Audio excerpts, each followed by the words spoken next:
महादेव पीड़ित लोग हम सब छी ये अपने के अखनता वर्तमान में गृह मंत्री सुदन गुरुंग जो अखनता निजगढ़ में जो समझौता कल कानून विपरीत समझौता कल एक तरफी समझौता कल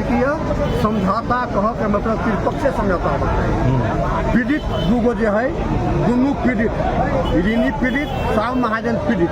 और सरकार पक्ष के सेवा प्रतिनिधि राय के तीनों के प्रतिनिधि राय के अपने के वार्ता करते हैं अपने के साहु महाजन के दुख सेहो बुझे पड़ल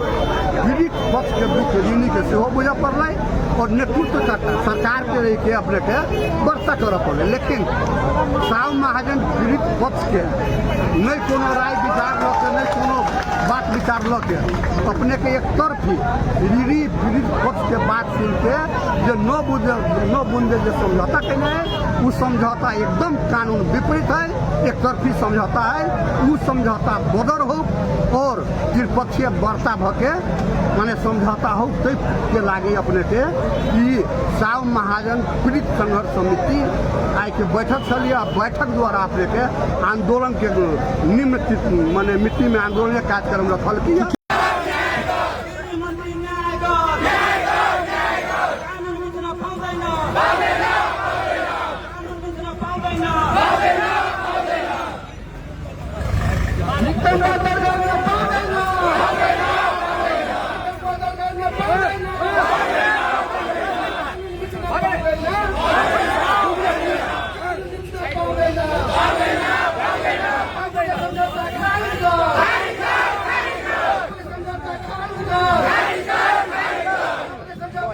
Go!